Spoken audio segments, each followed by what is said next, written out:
Hello. हाँ बेटा, आवाज आ रही है? सिद्धांत।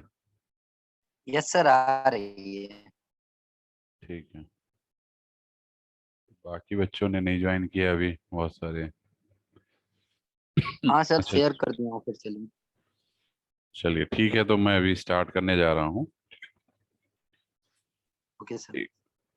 हमने ट्यूट का भेजा था उन लोगों को, नोटिफिकेशन भेजा है फिर भी।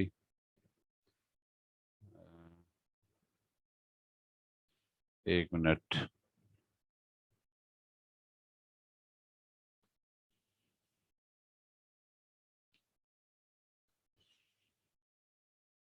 कम बच्चों ने ज्वाइन किया है अभी।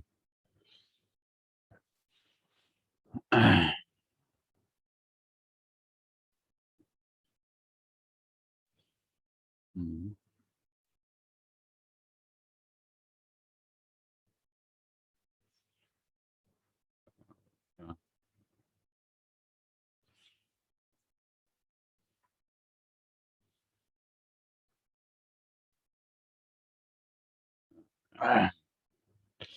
नोटिफिकेशन डाल दे जरा बच्चों को। तो बच्चों ने ज्वाइन किया है अभी। Yes sir. फिर शुरू करते हैं, ठीक है। डाला है सिद्धांत।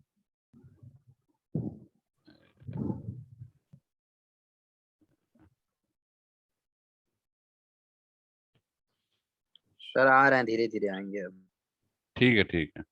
चलो।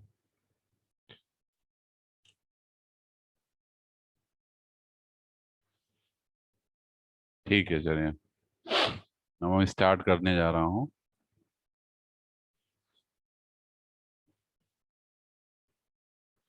ओके, तो ट्यूट वन तो पूरा हो गया था। ट्यूट टू हम लोग डिस्कस कर रहे थे, ठीक है। और ट्यूट टू में ओके, अभी आपका 3 टर्न हुआ है। ठीक है, 4 टर्न है आपका। ठीक है, मैं शेयर कर रहा हूँ ट्यूटोरियल आपको। Just wait. एक मिनट, शेयर कर रहा हूँ, फिर आगे बढ़ते हैं हम लोग ट्यूटोरियल में, ठीक है।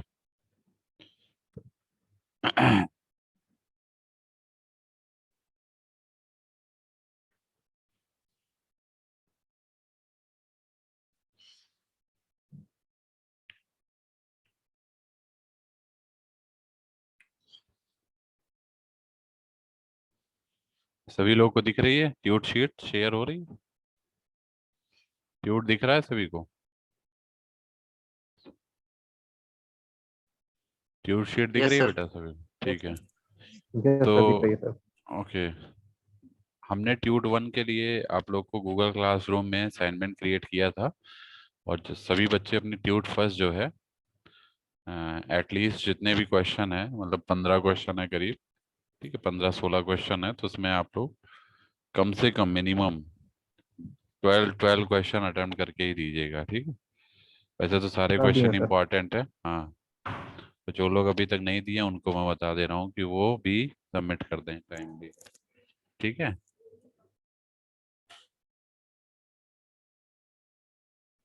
तो इसमें देखिए, सबसे पहले जो हम लोग प्रीवियस टैब टर्न पे हम लोग की जो ट्यूटोरियल हुई थी 9 तारीख को, ठीक है, उसमें हम लोगों ने जो डिस्कस किया था, ट्यूट सेकंड का पार्ट हम लोगों ने डिस्कस किया था।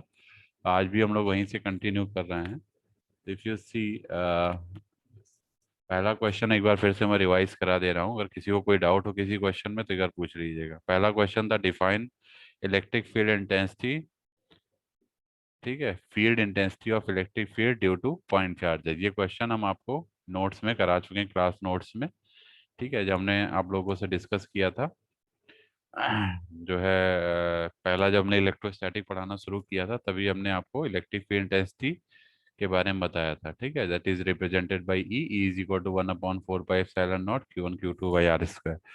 तो पहले तो उसको डिफाइन करना है कि ये होता क्या है। तो हमने कूलम्स लॉ आपको बताया था, उसके बाद हमने इलेक्ट्रिक फील्ड इंटेंसिटी के बारे में भी डिस्कस किया था। Then we have discussed the intensity of electric field due to a point charge, इसका हम लोगों ने डेरिवेशन पार्ट भी किया था कि पॉइंट चार्ज की वजह से अगर हमें इलेक्ट्रिक फील्ड इंटेंसिटी फाइंड करना हो तो how can we calculate. Clear? तो ये हमने डेरिवेशन आप लोग को कराया था। Then we have question number second, that is discuss electric field intensity due to line surface and volume charge distribution. ये भी हम लोगों ने डिस्कस किया था कि electric field intensity due to line wire, due to surface, due to volume charge distribution. ये हम लोग आपको बताया था कि जो हम रिप्रेजेंट करते हैं, जैसे आपका लाइन की वजह से अगर आप देखेंगे तो रोवी होता है हमारा चार्ज डेंसिटी, सॉरी रोयल होता है, ठीक है।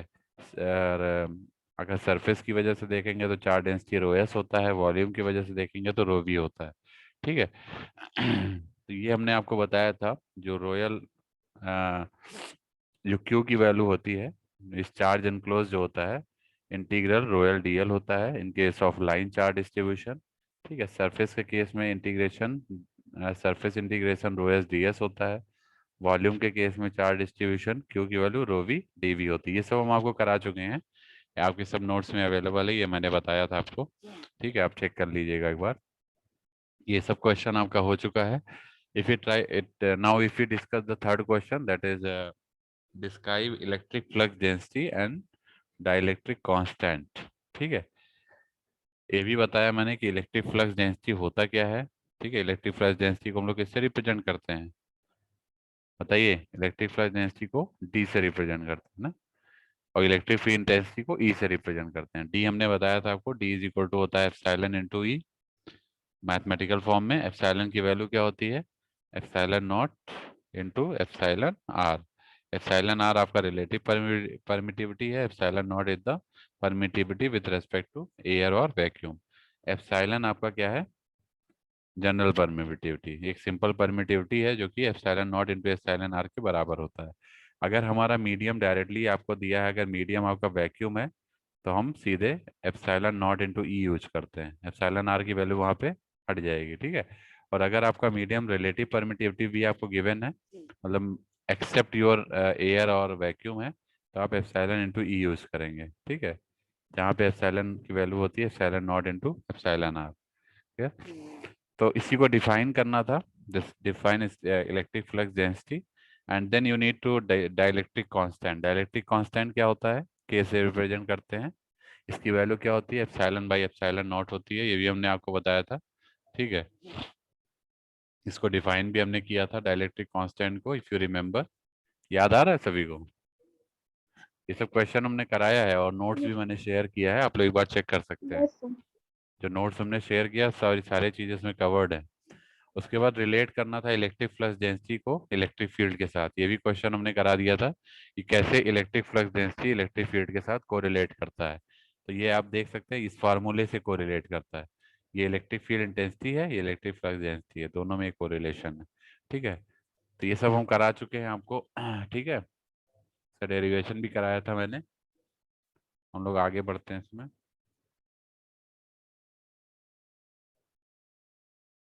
इसके बाद जो है जो नेक्स्ट पार्ट है हमारा इसमें, दैट इज क्वेश्चन नंबर 4 था। फोर्थ क्वेश्चन हमारा हो गया है कि नहीं हुआ है अभी, बताइए। फोर्थ क्वेश्चन करा दिया था मैंने, शायद न्यूमेरिकल मैंने करा दिया आप लोग को, ये बताइए करा दिया है कि नहीं कराया है पिछले टर्म पे। हेलो क्लास, न्यूमेरिकल हो गया ये।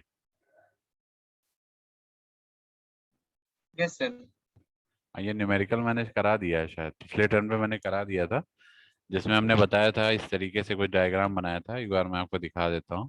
ये दो पार्टिकल्स थे जिन पे चार्जेस ये और ये हैं, ठीक है।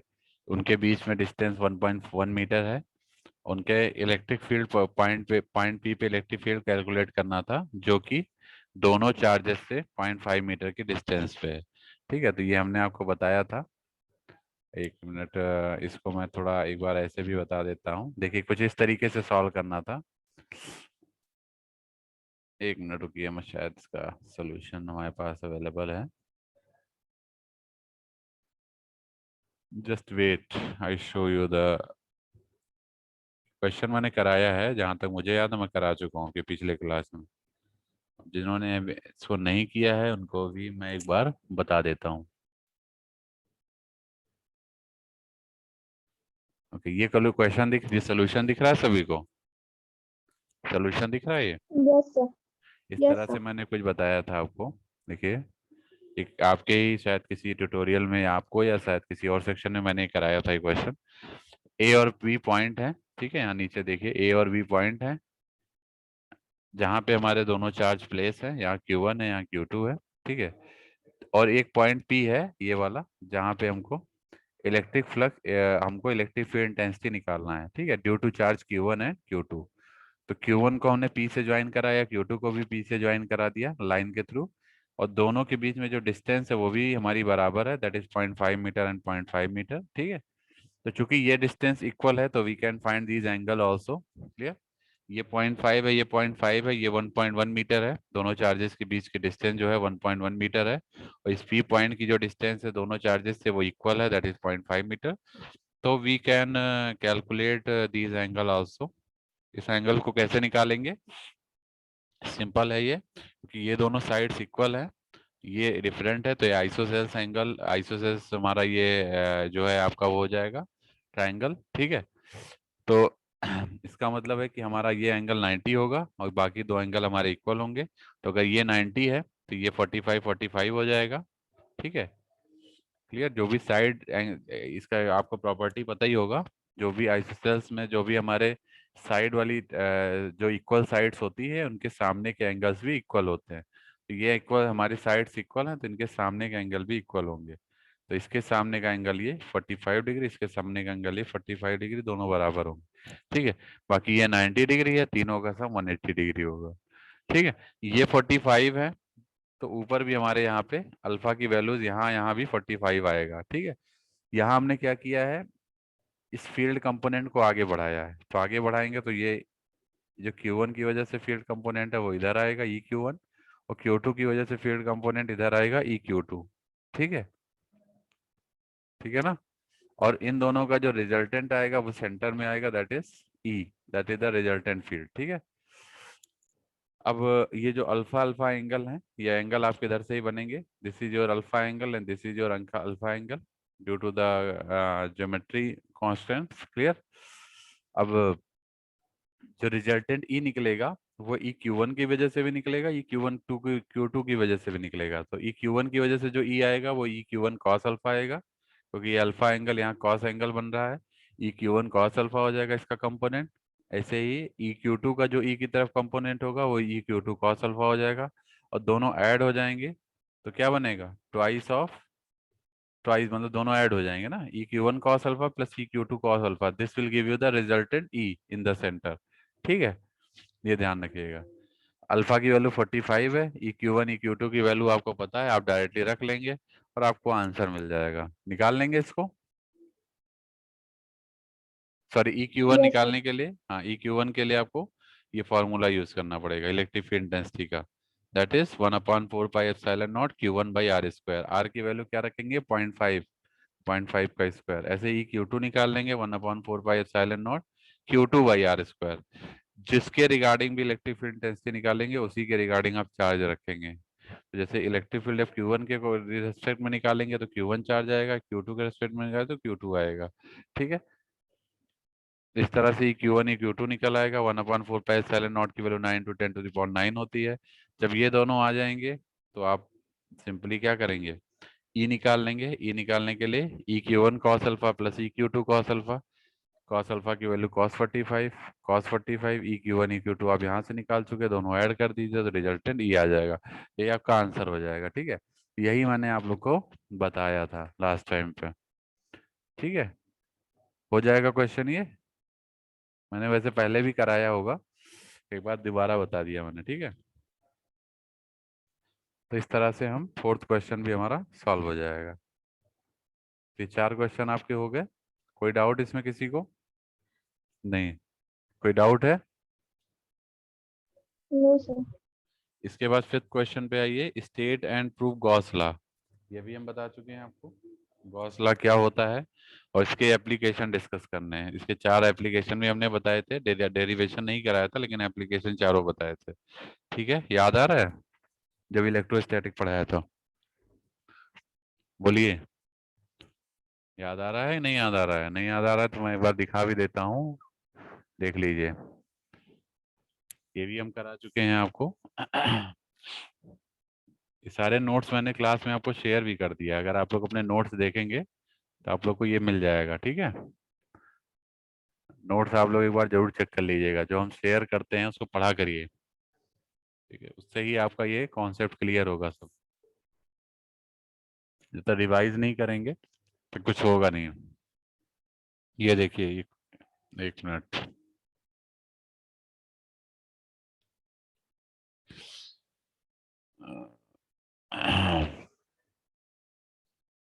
एक मिनट।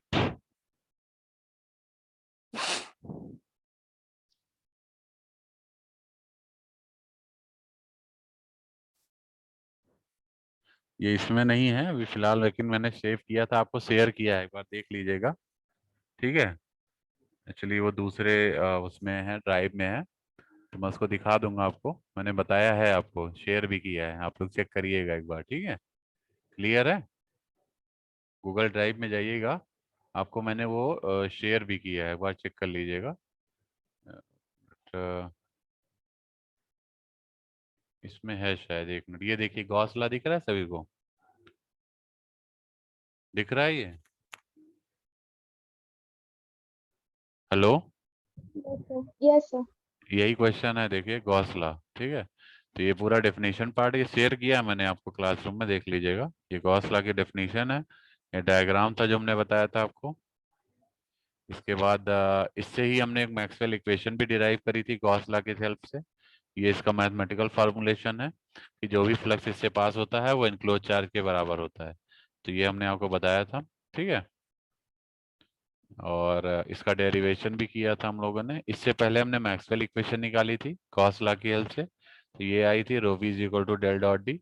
फिर हमने गॉस लॉ को खुद प्रूफ किया था, तो गॉस लॉ को प्रूफ किया था, तो यहाँ से आपको गॉस लॉ का प्रूफ शुरू होता है। देखिए यहाँ से जो नेक्स्ट स्टेटमेंट आप देख रहे हैं, यहाँ से ये पूरा गॉस लॉ का प्रूफ है नीचे की तरफ।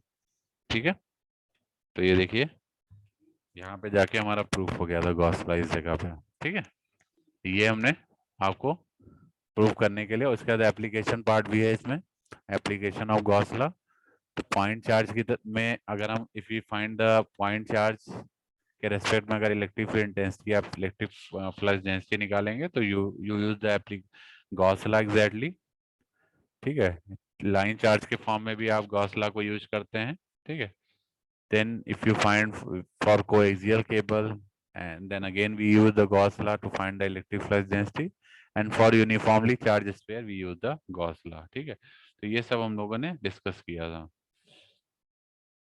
ये हमारा हो गया है टॉपिक कवर। ठीक है, ऐसे ही सारे टॉपिक आपको मिल जाएंगे, सारे ही पढ़ाए हुए टॉपिक है मेरे। अब एक बार चेक करिएगा, नोट्स में सब मिल जाएगा आपको।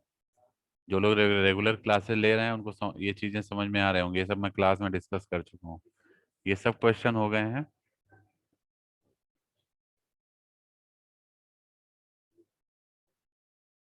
अब आते हैं क्वेश्चन नंबर 6 पे, state and proof continuity equation. ये भी हम करा चुके हैं, बताइए कराए हैं कि नहीं कराए हैं? Yes, sir. कॉन्टिन्यूटी इक्वेशन कराया था? देखिए ये भी दिखा देता हूँ मैं आपको, क्या इसी में होगा, एक मिनट वेट करिएगा।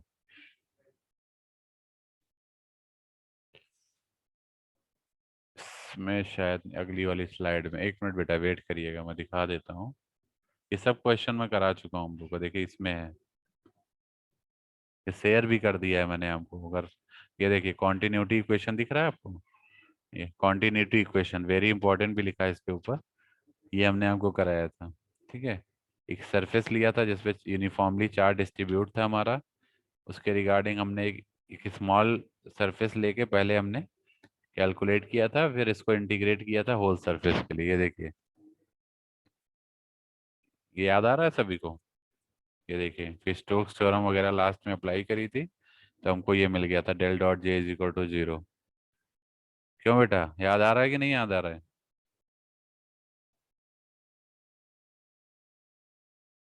ये आपको हमने कराया था, फिर रिलैक्सेशन टाइम भी बताया था मैंने आपको। ठीक है, इसका भी हमने ये प्रूफ वगैरह किया था, ये देख सकते हैं आप। ठीक है, क्लियर है सभी को? बताइए। हेलो, एक बार बेटा नोट्स आप लोग जरूर पढ़ लिया करिए, जो भी हम नोट्स आपको क्लास में पढ़ा रहे हैं, से नोट्स हम शेयर करते हैं, नोट्स जरूर देखा करिए, ठीक है। इसके बाद देखिए आपका 6 क्वेश्चन भी हो गया। स्टेट करना मतलब डिफाइन करना था कॉन्टिन्यूटी इक्वेशन को, प्रूव करना था। फिर 7th क्वेश्चन पे आते हैं। Calculate the total current in circular conductor of radius 4 mm if the current density varies according to J is equal to 10 to the power 4 by R ampere per metre square. कैसे करेंगे इसको बताइए, कैसे करेंगे इसको? टोटल करंट डेंसिटी निकालना है in a circular conductor of radius 4 mm।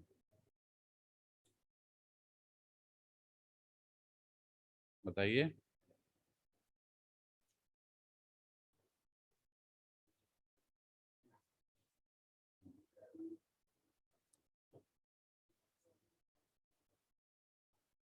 अच्छा, हेलो, आवाज आ रही बेटा सभी को? हेलो,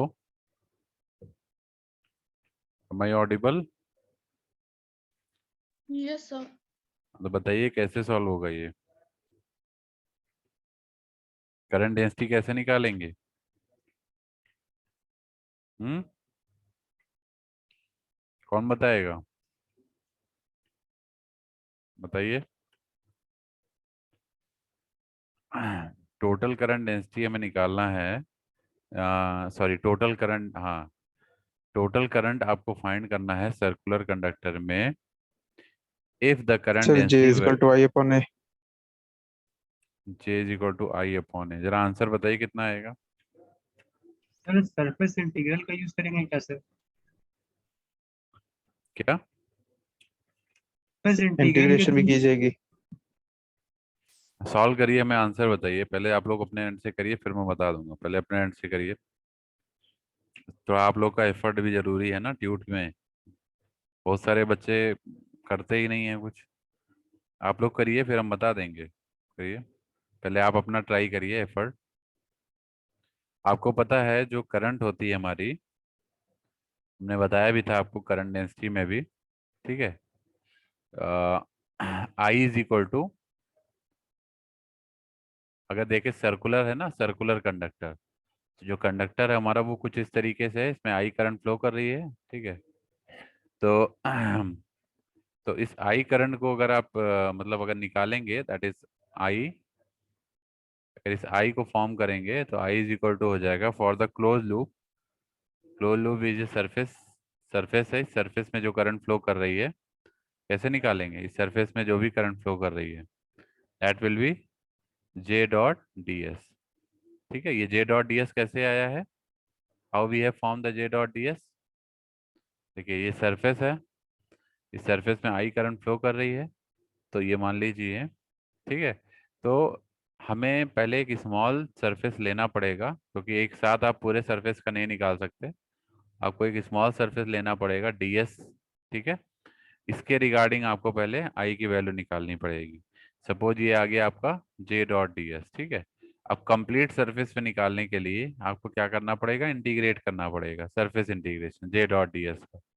तो this will give you the total current I, ठीक है। तो ये निकालना है आपको, तो I is equal to surface integral J dot D S. जरा करिए इसको, कितना आएगा बताइए।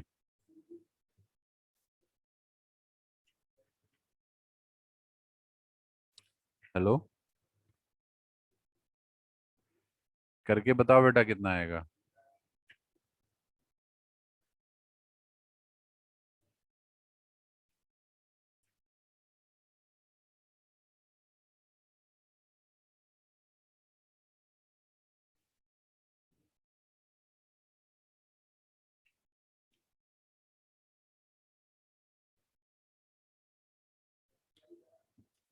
आवाज आ रही सभी को मेरी?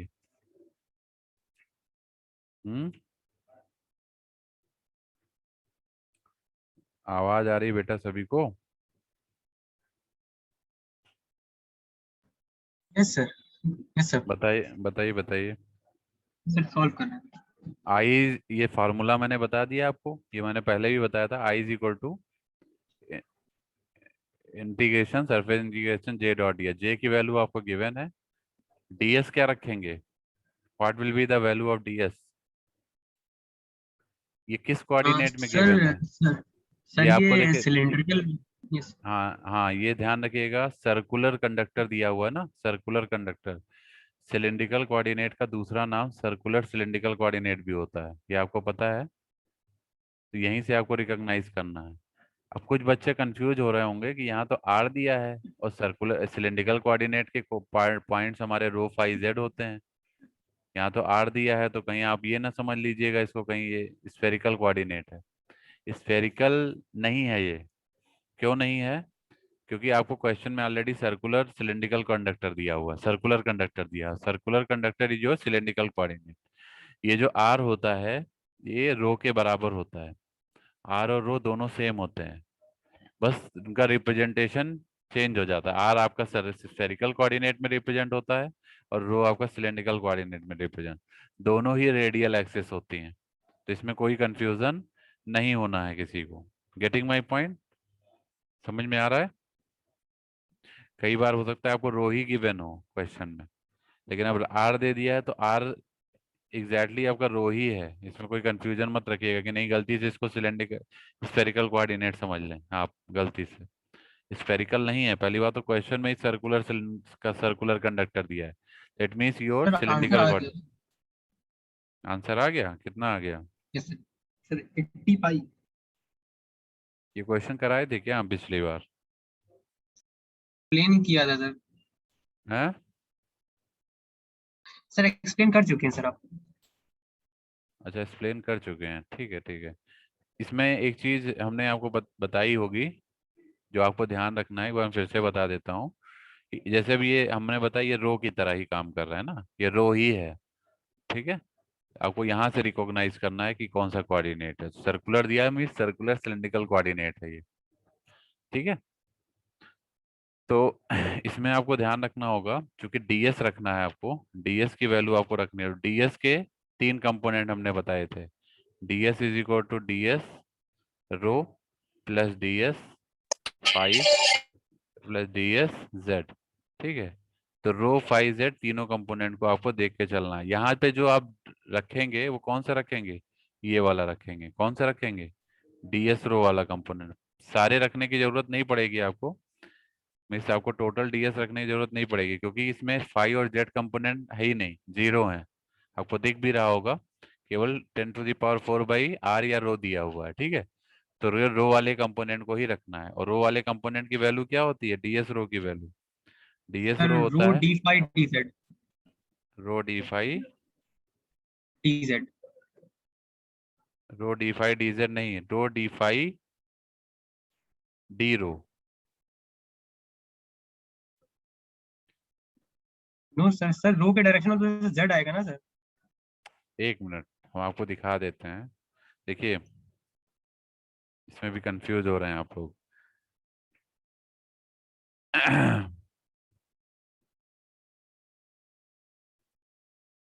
जो हमारा डिफरेंशियल सरफेस होता है, जिसको इसको डिफरेंशियल सरफेस ही बोलते हैं ना, ठीक है।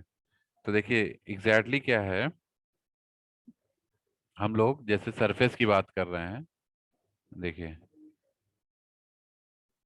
एक बार मैं बना देता हूँ यहाँ पे, जिससे आपको थोड़ा, ये पहले भी मैं बता चुका हूँ। एक मिनट, इस पे नहीं उस पे बता देते हैं, रुकिए एक मिनट वेट करिएगा बेटा, थोड़ा सा नोट पैड पे बता देते हैं। जैसे देखिए, ये हमारी, ये दिख रहा है सभी को, white board? Yes sir. Yes. एक मिनट, जैसे देखिए, इसमें कंफ्यूजन इसलिए नहीं होना है क्योंकि ये बहुत इंपॉर्टेंट चीज है। इसमें अगर आप कंफ्यूज हो गए तो दिक्कत हो जाएगी। देखिए, ये हमारा एक्सिस है, ये जेड एक्सिस है, ये वाई एक्सिस है, ये एक्स एक्सिस है, ठीक है। सिलेंड्रिकल कोऑर्डिनेट में जो हमारी सर्फेसेस होती हैं, जैसे ये मान लीजिए सर्कुलर सिलेंड्रिकल की मैं बात कर रहा हूँ, ठीक है। तो इसमें तीन सर्फेसेस हैं। एक सरफेस हमारी बेसिकली ये है, ठीक है। और एक ये सरफेस है और एक साइड सरफेस है। ठीक है, क्लियर। तो एग्जैक्टली क्या है, हमको इसके तीनों फेस बनाने पड़ेंगे। एग्जैक्टली जो इसका रिप्रेजेंटेशन होता है तीनों फेस का, वो इस तरीके से होता है। देखिए, एक फेस आपका ये हो गया, this is your first face. ठीक, सेकंड फेस जो होता है वो ये होता है। ठीक, और थर्ड फेस जो होता है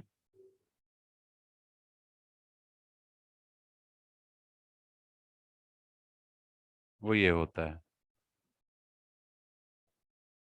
ठीक है, दिख गया तीनों को, तीनों फेस दिख गया आपको। ठीक है, इसका सेंटर पॉइंट ये है, इसका सेंटर पॉइंट ये है, इसका सेंटर पॉइंट ये है। ठीक है, ये एक सरफेस हो गई आपकी, एक सरफेस ये हो गई और एक सरफेस ये हो गई। ठीक है, इसी उसी एक्चुअली सर्कुलर पार्ट को हमने तीन पार्ट में ब्रेक किया है। ये जो सरफेस है इसमें जो यूनिट वेक्टर है यहाँ पे बाहर की तरफ, that is a row cap है, रो वाला कंपोनेंट है, जिसको आप ए आर भी बोल सकते हैं, ए आर भी बोल सकते हैं। ठीक है ना, यहाँ वाला जो कंपोनेंट है वो ए फाई कैप है, और यहाँ वाला जो कंपोनेंट है वो ए, ये क्या है, जेड कैप, ए जेड कैप। क्लियर है सभी को, रो फाई जेड ही तो होते हैं कोऑर्डिनेट। ठीक, ये वाला जो पोर्शन हो गया आपका रो डी फाई हो गया जो सर्कुलर पार्ट है, और ये आपका डी जेड हो गया क्योंकि जेड एक्सिस पे है। ठीक है, और ये रो डी फाई हो गया। ये वाला जो पार्ट है वो डी जेड हो गया क्योंकि जेड एक्सिस है ये वाली। ठीक, और ये वाला जो पार्ट है ये डी रो हो गया, radial axis, change of radial axis. Again ये वाला पार्ट आपका डी रो हो गया और ये वाला पार्ट रो डी फाई हो गया। ठीक है, अब कहना क्या चाहते हैं हम, अब आपको ये देखना है कि जैसे क्वेश्चन में हमने बताया कि आई जो आप निकाल रहे हैं वो है integration J dot D S. ठीक है, जे की वैल्यू है कितनी है बेटा, जे की value 10 to the power, sir 10 to the power 4 by r by rho. Sorry. हाँ आर को भी एग्जैक्टली रो ले लेते हैं। ठीक है ना, 10 to the power 4 by rho, इसमें कंफ्यूजन मत होइएगा, इनटू डी एस। अब मेरा क्वेश्चन ये है, यहाँ पे देखिए डीएस अगर हम तीनों सरफेसेस के लिए देखें तो पहली वाली सरफेस कौन सी है, एरो वाली। एरो के लिए जो डीएस होगा, एरो के लिए that is this, that is rho D phi into D Z. ये दोनों का मल्टीप्लाई हो जाएगा ना, rho D phi into D Z, तभी तो सरफेस एरिया निकलेगा, विड्थ इंटू लेंथ से। ठीक है, तो rho D phi D Z into arrow cap into unit vector से मल्टीप्लाई होगा जो इस सरफेस के परपेंडिकुलर है, तो इससे आपको डीएस रो मिल जाएगा। सिमिलरली डीएस फाई की बात करें तो डीएस फाई क्या होगा, D rho D Z into A phi cap. ठीक, D rho D Z into A phi cap. Similarly D S Z की बात करें तो ये क्या होगा, rho D rho D phi into A Z cap, rho D phi into D rho into A Z cap.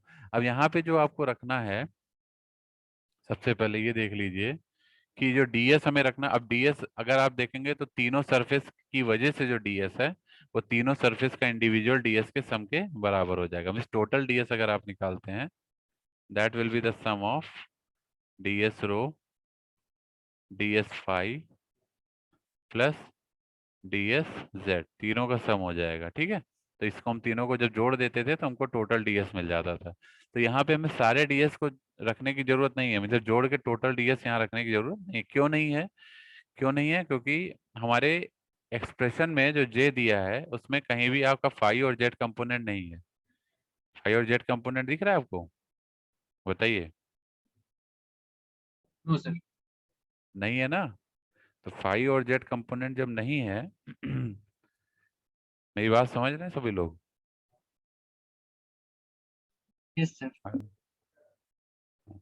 तो चूंकि phi और जेड कंपोनेंट आपके नहीं गिवन है तो इसलिए हम उसको रखेंगे नहीं इसमें। ठीक है ना, उसको हम कंसीडर नहीं करेंगे, वो हमारे जीरो की तरह एज्यूम होंगे। तो अब मेरा क्वेश्चन ये है, इसको सॉल्व करेंगे तो हम 10 to the power 4 by rho into ds की वैल्यू हम कौन सी रखेंगे? सर रो d5 dz वाली sir. Rho d5 dz into arrow cap. Arrow cap लिखने की जरूरत नहीं है क्योंकि वो तो केवल डायरेक्शन बता रहा है, इसको लिखने की जरूरत नहीं। तो रो d5 इंटू dz। ठीक है, अब आपको कुछ नहीं करना है, ये आपका आ गया। अब इसको आपको मल्टीप्लाई कर लेना है। ठीक है, now if you multiply this तो आपको मिल जाएगा, आई की वैल्यू क्या मिल जाएगी बताइए?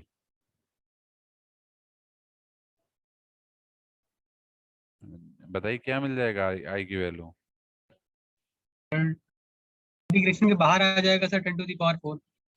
रो, रो से रो कैंसिल हो जाएगा, यस रो सर। से रो कैंसिल हो जाएगा ना, ये रो जो है इससे कैंसिल हो जाएगा, ये d5 dz आ जाएगा। अब आपको लिमिट लगानी पड़ेगी। लिमिट किसकी लगाएंगे? इसकी और इसकी। ठीक है, तो आपको जो क्वेश्चन दिया है, क्वेश्चन में दिया है the total current in a circular conductor of radius 4 mm। ठीक है, रेडियस कितनी दी है? 4 mm दी है ना, रेडियस कितनी गिवन है? 4 mm। 4 mm। ठीक है, तो आपको कुछ नहीं करना है इसमें, ये आपका 10⁴ बाहर कर लीजिए एक जगह। डी फाई के लिए एक इंटीग्रेशन आ जाएगा और एक इंटीग्रेशन आपका dz के लिए आ जाएगा। Is it clear? एक डी फाई के लिए और एक dz के लिए, दोनों की लिमिट लगा दीजिए। डी फाई की लिमिट क्या लगाएंगे? 0 से 2π क्योंकि सर सर्कुलर कंडक्टर है। 0 से 2π, ये डी फाई आ गया। और z की लिमिट क्या लगाएंगे? 4 mm दिया हुआ है। हाँ, तो ये आपके इस तरह से 0 to 4 mm को आप मीटर में कर लीजिएगा। ठीक है, इसको सॉल्व जब करेंगे तो यहाँ से आपको आई मिल जाएगा, यहाँ से तो ये 2π मिल जाएगा, ये 10⁴ आ जाएगा और ये 4 mm का आ जाएगा 0.004, बाकी रेस्ट जीरो। इसको सॉल्व कर लेंगे तो कितना आएगा? 80π आ जाएगा। आ जाएगा, बताइए। यही है ना, ऐसे ही सॉल्व कर रहे थे, बताइए। Yes sir. ठीक है,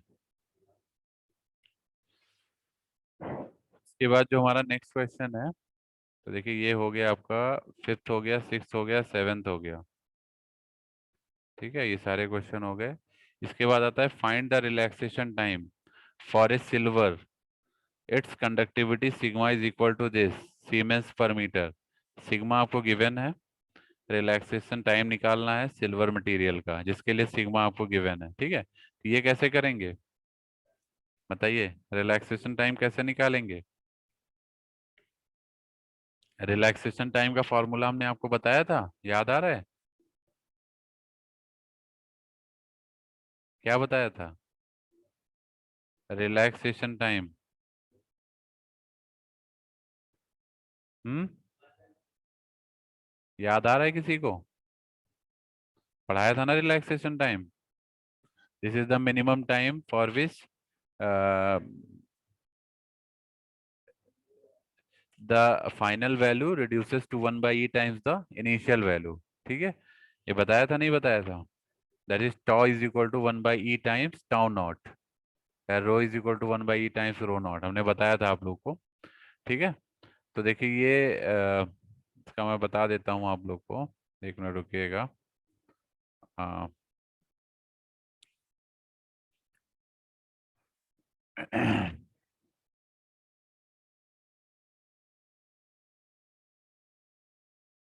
देखिए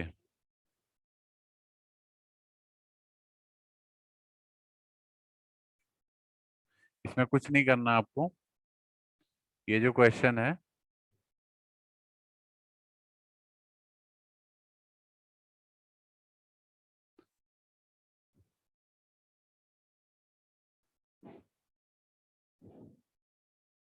ये देखिए मैं यहाँ ऊपर कर दे रहा हूँ, ये ऊपर का पोर्शन दिख रहा है जहाँ मैं लाइन ड्रॉ कर रहा हूँ। Yes, sir. देखिए ये बहुत छोटा क्वेश्चन है, इतने में हो भी जाएगा आई थिंक सो। ठीक है, तो देखिए इसमें कुछ नहीं करना आपको, यहाँ बता देंगे मैं। बार बार आ जा रहा है यार, इसको हटाता हूँ मैं। देखिए जो क्वेश्चन है आपका, रिलैक्सेशन टाइम निकालना है। तो जो रिलैक्सेशन टाइम होता है इसको हम लोग रिप्रेजेंट करते हैं टाउ से। किससे रिप्रेजेंट करते हैं? टाउ से। ठीक है, टाउ इज इक्वल टू क्या होता है? Epsilon by sigma. Tau is equal to epsilon by sigma, या आप इसको एप्सिलॉन नॉट बाई सिग्मा भी लिख सकते हैं अगर आपका मीडियम वैक्यूम या एयर है। ठीक है, तो क्वेश्चन में चूंकि वैक्यूम या एयर आपको तो गिवन नहीं है, गिवन है क्या मीडियम दिया हुआ है? सिल्वर दिया हुआ है ना, सिल्वर के लिए निकालना है। ठीक है, बताइए। तो ये जो आपको एग्जैक्टली जो, या ये कह सकते हैं